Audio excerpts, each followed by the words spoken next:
ڕێز و سڵاو بۆیەوە بینەرانەوە گوێگرانی خۆشەویستی تەلەڤیزیۆنی کۆمەڵە بەرنامەی لێکدانە و هەڵوێستان پێشکەش دەکەم. چەند بابەتێکمان ئامادەیە وەک هەمیشە بۆتان دەخوێنمەوە. بابەت یەکەمیشمان بە ناونیشانی پڕۆژە 15 خاڵیەکەی ترامپ و خەونی ئۆپۆزیسیۆن کام بابەتە لەلایەن موحسین کەریمەوە ئامادەکراوە و بەم جۆرە دەست پێ دەکات. کەناڵی 12 ئیسرائیلی نزیک لە بنیامین ناتانیاهۆ ڕایگەیاند کە هەردوو نێردەی ترامپ ستیڤن ویتکۆف و جیراد کۆشنەر بە ئاگاداری و ڕەزامەندی ترامپ پرۆژەیەکی ئامادە کردووە بۆ کۆتایهێنان بە شەڕ دژی ئێران کە لە 15 خاڵ پێک هاتووە.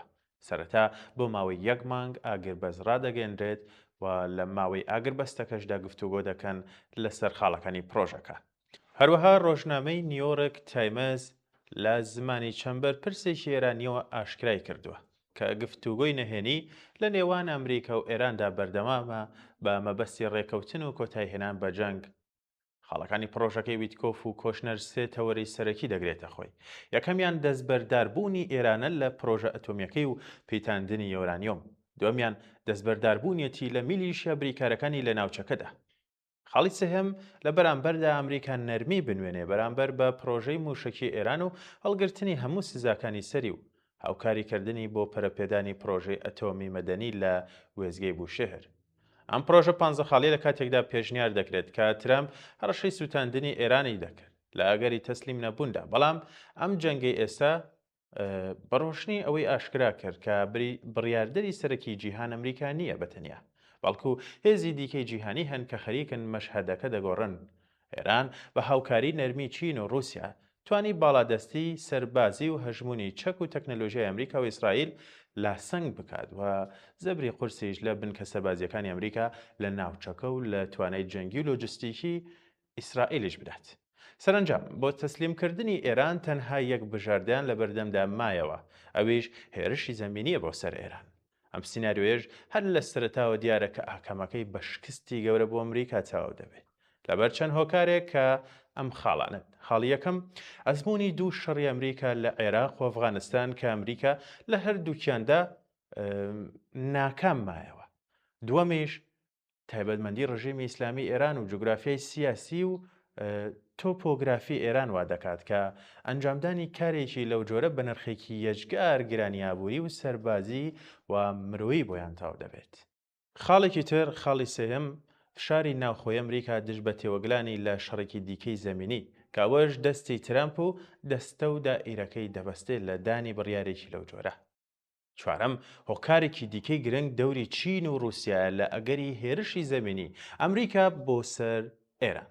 ئایا تا چ ڕادەیەک رووسیا و چین ئامادەنەوە قبوڵ بکەن کە سوپای ئەمریکا لە پەڵ سنوورەکانی ئەواندا ئامادە بێت و ببێتە دراوسی رووسیا دەست بەسەر سەرچاوی وزەی ئێرانیشدا بگرێت کە یەکێکە لە پایەکانی پیشەسازی ڕوو لە سەری چین.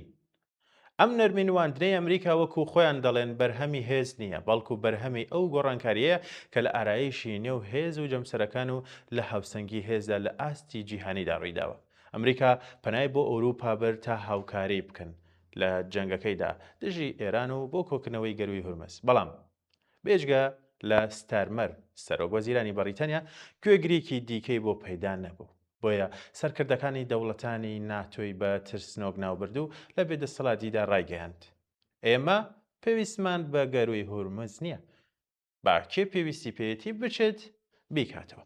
چین و رووسیاش وەکو دوو هێز و دوو جەمسەری جیهانی ئەگەر چی بە شێوەی ڕاستەوخۆ و لە ڕووی سەربازیەوە نا، بەڵام بەکردەوە لەم ململانەیەدا ئامادەییان هەیە. سەرنجام ئەمریکا و ترامپیش پێویستیان بەوەیە کە لەم قوڕەی قاچیان تێیدا چەقیەوە بڵێن، بە جۆرێ بەڕووی سوورەوە دەرباز ببن. گومان لەوەدانیە کە نەتەنیاهۆ و ئیسرائیل دەیانەوێ بەرژەوەندیان لەوەدایە بڵێن هێرشی زەمینی بکرێتە سەر ئێران و تا ڕادەی ئەو پەڕی لاوازیش بکرێت، یاخود تەنانەت ڕژیمی ئیسلامیش بڕوخێنرێت. بەڵام ئەوەی هێرشی زەمینی دەکات ئیسرائیل نییە، بەڵکو ئەمریکایە. بۆیە ئەوە ئەمریکایە کە بڕیار دەدات هێرشی زەمینی بکرێتە سەر ئێران یاخود نەخێر، نەک ئیسرائیل و ناتەنیاهۆ. ئێستا ترامپ لە ناردنی هێز و داگیرکردنی دوورگەی خاک و بڕینی شادەماری ئابووری ئێران پەشیمان بۆتەوە ئامادەیە لەگەڵ هەمان ئەو ڕژێمەدا دانوستان بکات کە تا دوێنێ مەرجی تەسلیم بوونی تەواوەتی و بێمەرجی بۆ دانابوو.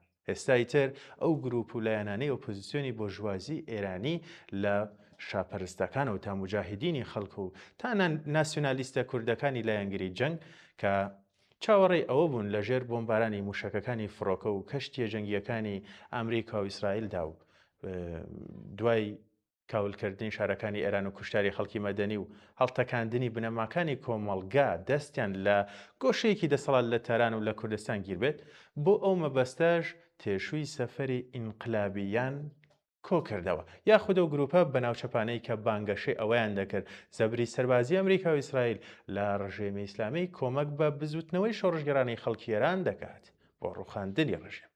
بەڕاگەیاندنی ئەم پرۆژە 15 خاڵیە خەون و خەیاڵاتە پەمەیەکانیان بەتاڵ بووەتەوە و دەبێ بۆ چەندەهەمین جار گلەیی لە بێوەفای و بێ متمانەی ئەمریکا و گەمژەیە و خەیاڵاوی سیاسی خۆیان بکەن و دووبارە چاوەڕێی خەونێکی دیکە بن.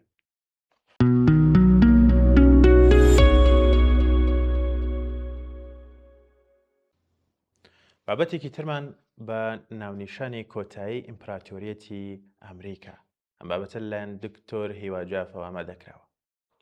ناوەندی توێژینەوەی ئەکادیمی نیشتیمانی ماوەیە کە باز لە کۆتایی ئیمپراتۆریەتی ئەمریکا دەکرێت و توێژە ڕامیاریەکان لە میدیا جیهانیەکانەوە تێزی خۆیان پەیوەست بەم بابەتەوە دەخەنە ڕوو لەبەر ئەوەی زۆرێک لە ڕووداوە درێژکێشەکان و قەیرانەکانی ئێستا ئاماژەن بەرەو لاوازی و ئاوابوونی ئەو هەژمونە ناوازەی ئەمریکا لە ساڵی 1945 زاینیەوە بەدەستهێناوە. بەڵام ئەمە جێگەی مشتومڕە نەک ڕاستیکی یەکلابووە. لە دەستدانی باڵادەستی لە دوای کۆتایی هێنانی شەڕی ساردەوە ئەمریکا بۆ ماوەیەکی کورت پێگەیەکی تاکجەمسەری هەبوو بەڵام ئێستا چین، رووسیا، زل هێزە هەرمیەکانی وەکو ئێران و هەندستان و چەندانە وڵاتی تر یەکێتی ئەوروپا و تەنانەت ناتۆژ لەژێر باهۆز و جڵەوی ئەمریکا دەرچوون و لەم دوایانەدا وڵاتانی وەکو فەڕەنسا و ئیسپانیا دژی خواستەکانی ئەمریکا دەوەستانەوە و بە نەخێر ڕوبەڕووی دەبوونەوە. ئەوەش هەژمونی یەکجەمسەریەکەی ئەمریکای بەکردەی سنووردار کردووە. ڕاپرسیەکان دەریان خستووە ڕێژەیەکی بەرچاوی خودی ئەمریکیەکان پێیان وایە هەژمونی جیهانی ئەمریکا لە ئاوابووندایە و پێشبینی بەرامبەری و تەنانەت تێپەڕینی چین دەکەن لەم پێشبڕگەیەدا بڵێ. تێجووە زیادەڕە و شەڕە شکست خواردووەکانی ئەمریکا.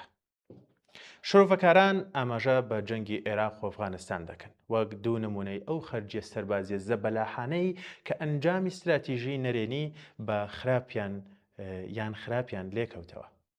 ئەمەش متمانەی ئەمریکا و هەوپەیمانەکانی لەکەدار کردووە. ئەم جەنگە قەرز و فشاری ناوخۆییان زیاد کردووە و وایان کردووە هاوڵاتی ئەمریکی لە هەمان کاتیشدا نوخبەکان کەمتر ئامادە بن بۆ بەردەوامبوون لە پابەندبوونەوەکانیان پەیوەست بە شێوازی یۆتۆپیای ئیمپراتۆریەوە. قەیرانی ئابووری و خاڵلاوەزەکانی سیستەم ئەمەش باسیکی ترە. ئەمریکا تا ئێستا گەورەترین یان دووەم گەورەترین ئابووری جیهانە بەڵام لەژێر باری قەرزێکی زۆردا دەناڵێنێت و بەردەوامیش ڕوبەڕووی ناهاوسەنگی کێبڕکی پیشەسازی چین و وڵاتانی دیکە دەبێتەوە. هاوکات ئاستی هێزی نەرمی و دەسەڵاتی ئاکاری هێزی نەرمی ئەمریکی وەک مۆدێلێکی دیموکراسی و ئازادی لە نێو زۆرێک لە هاوپەیمانان و ئەمریکای باشوور و جیهاندا کەم بووەتەوە بە تایبەتی دوای جەنگی عێراق و سیاسەتەکانی سەردەمی ترەمپ و جەمسەرگیری و گۆشەگیری ناوخۆی. هەندێک لە مێژوونووسان جەخت لەوە دەکەنەوە کە سەرڕای بەهێزی توانای سەربازی و دارایی ئەمریکا. ئایدیاڵی ئەمریکایی کە خاڵی جاکەرەوەی بوو لە ئیمپراتۆریەکانی پێشوو بەرەو کاڵبوونەوە دەڕوات. قەیرانی ئێستای گەروی هورمزیش تاقیکردنەوەیکی ڕاستەقینەیە بۆ ئەو ڕەوتە ئابووری ئەمریکا پێشەوایەتی دەکرد یان دەکات کە لە ساڵی 1945ەوە دامەزراوە. ئەگەر واشنتۆن نەتوانێت ڕەوتی وزەی جیهانی بپارێزێت داوا متمانە بە ڕۆڵی سەرکردایەتیەکەی لەکەدار دەبێت. ئارگومنتە دژبەیەکەکان و مشتومڕەکان زۆر دوورن لە کۆتایی و پێکناگەن لەسەر ئایندەی ئیمپراتۆریەتی ئەمریکا. بەشێک لە توێژەران پێیان وایە ئەمریکا بە شێوەیەکی ناوازە بەهێز دەمێنێتەوە بەهۆی بوونی تۆڕەکانی هاوپەیمانی جیهانی، کۆنتڕۆلی سیستەمی دۆلار، کۆمپانیا پێشەنگەکانی تەکنەلۆژیا و بەناوبانگی زانکۆکانی و توانای بێهاوتای بۆ پرۆژەکردنی دەسەڵات. لەم ڕوانگەیەشەوە ئەمریکا وەک ڕۆمای پێشین ناڕۆخێت بەڵکو لە بری لە دەستدانی ناسنامەی زلهێزی دەگوازرێتەوە بۆ ڕۆڵێکی سەرکردایسی سنووردارتری کێبەڵکێکار لە جیهانێکی فرەجەمسەردا. کەواتە کەسانێک کە ئەمە بە کۆتایی ئیمپراتۆریەتی ئەمریکا ناو دەبن زیاتر مەبەستیانەوەیە کۆتایی هاتنی هەشمونی ئەمریکا وەک تاکە زلهێزێکی باڵا دەست مەرج نییە کۆتای ئەمریکا بێت وەک زلهێزێکی گەورەی جیهانی نمونەی گەروی هورمزیش کە لەگەڵ ئەم بۆچوونەدا دەگونجێت لەبەر ئەوەی نیشانی دەدات کە چۆن تەنانەت سیستەمەکانی هاوتەریبی ئەمریکا کەشتیوانی جیهانی ئاساییشی وزە ئێستا دەتوانرێت بە شێوەیەک تێک بچێت کە هەوڵەکانی واشنتۆن بۆ کۆنتڕۆڵکردنی تێک بدات.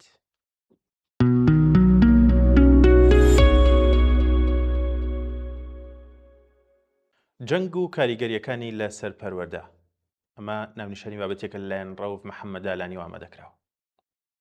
جەنگ واتە ململانەی دوولایەن یان دوو بەرەی دژبەیەک لە پێناو سەرخستنی ئامانجی دیاریکراوی هەر لایەک لەوانە لە بەرژەوەندی خۆی دیارە لە ناساندن و پێناسەکردنی ڕاستیدا بۆ جەنگ زۆر ئەستەمە بگەینە پەیامی ڕاستی چونکە هەر لایەک لەوانە خۆیان بە خاوەنی پەیامی ڕاستی و هەق دەزانن لە ڕوانگەی تێڕوانینی بیری خۆیان و ئامانجەکانیان بەڵام بۆ پڕۆسەی پەروەردە هۆکارەکانی جەنگ دەتوانێت فاکتەرەکانی و کاریگەری جەنگ لەسەری ئاماژەی پێبدەین و کاریگەریە نەرێنەکانی دیاری بکەین کە ئەمانە چەند خاڵێکن بەم جۆرە بۆتان دەخوێنمەوە. خاڵ یەکەم داخستنی قوتابخانەکان لە کاتی جەنگدا زۆرجار قوتابخانەکان بەهۆی بوونی مەترسی گیانی قوتابیان و خوێندکاران و مامۆستایان و فەرمانبەران دادەخرێن یان دەبن بە شوێنی نیشتەجێبوونی خەڵک ئەمەش دەبێتە هۆی وەستانی خوێندن. خاڵی دووەم تێکچوونی سیستەمی پەروەردە جەنگ دەبێتە هۆکاری تێکچوونی سیستەمی پەروەردە چونکە زۆر مامۆستایان و فەرمانبەران ناتوانن لە کارەکانیان بەردەوام بن. خاڵی سێم کەمبوونی مامۆستا و کەسانی پەروەردەی و شارەزایان هەندێک لە مامۆستایان و شارەزایان بەهۆی جەنگەوە کۆچ دەکەنیان لە جەنگدا زیان دەبینن یان بەهۆی مەترسی لە سەرگیانیان وەک پێویست ناتوانن لە سەرکارەکانیان بەردەوام بن ئەمەش دەبێتە هۆی کەمبوونی کادر پەروەری بڵێ. خاڵی چوارەم کاریگەری دەرونی لەسەر قوتابیان و خوێندکاران جەنگ ترس و فشار و کێشەی دەرونی دروست دەکات ئەوانەش کاریگەری نەرێنی لەسەر فێربوون و سەرنجی قوتابیان و خوێندکاران جێدەهێڵن کە هۆکارێکە بۆ دابڕان و دواکەوتن لە فێربوون.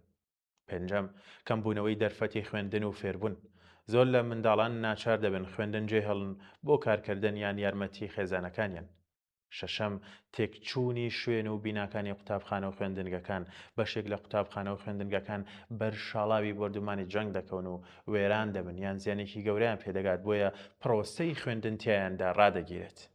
حوتەم کۆبوونەوە و سەرچاوە و کەرەستەی خوێندن بڵێن ئەو پێویستیانە بۆ کەرەستەکان بڵێن بەردەست نابن وەک کتێب و کەرەستەی فێرکاری و ئامڕازەکانی فێرکاری و هۆیەکانی فێربوون و پەروەردەیەکان کەم دەبنیان بەردەست ناکەون. خاڵێکی تر خاڵی هەشتەمە داواکەوتنی دواکەوتنی ئاراستی پێشکەوتنی کۆمەلگا کاتێک پەروەردە زیان دەبینێت پێشکەوتنی زانستی و کۆمەڵایەتی وڵاتیش دوا دەکەوێت زۆرجار وتراوەوە پەروەردە چەکێکی کاریگەرە بۆ ئاراستەکردنی گۆڕانکاری ژیان و جیهان وەک چۆن نێلسۆن ماندێلا دەڵێت پەروەردە بەهێزترین چەکە کە دەتوانێت بەکاری بهێنیت بۆ گۆڕینی جیهان بەڵام لە کاتی ڕوودانی جەنگدا وتەیە ناتوانێت ئامانج بپیکێت و ڕۆڵ ببینێت بەڵکو ڕادەوەستێت چونکە پەروەردە لە کاتی ئاشتی واساییدا دەبێتە فاکتەری بەدیهێنانی ئامانجە بەرز و باڵاکانی کۆمەلگا کە گەیشتنە بە شارستانی و خۆشنودی و پێشکەوتن کاتێ زەنگی جەنگ لە هەر وڵاتێک لێ دەدرێت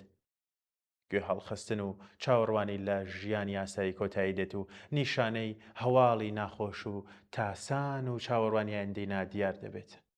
یەکەم مێسکەی بەرکەوتنی هەستی مرۆڤەکان لە شوێنی ڕوودانی جەنگەکە. وتارەکەم بە وتەیەکی زانای ناوداری جیهان ئەلبێرت ئەنیشتاین کۆتایی دێنم کە ئەمەش هەر لە ئیدامەی بابەتەکەی نووسرە. لەسەر جەنگ و توێتی بڵێن ئاشتی بەهێز ناپارێزرێت بەڵکو تەنها بە تێگەیشتن و زانست بەدەست دەهێنرێت. خۆزگە دەوڵەتان و ئەوانەی ئاگری جەنگدا دەگیرسێنن جوانتر بریان لەو مەترسیەکانی جەنگ دەکردەوە و بە وتەکانی ئەنشتاین کاریان دەکرد. تێگەیشتنیان دەکردە سەرچاوی بەدیهێنانی ئاشتی تا پەروەردەش بیتوانایە جیهانێکی پڕ لە شارستانی و ئارامی بەدی بهێنێت. بەڵێ بینەران و گەگرانی خۆشەویست بەرنامەی لەگدانەوە هەڵوێستی ئەم جارەشم پێشکەشکردن سپاس بۆ ئەو کە تاوگو کۆتاییان بەرنامەیەش لەگەڵمانە بوون هەر شاد بن.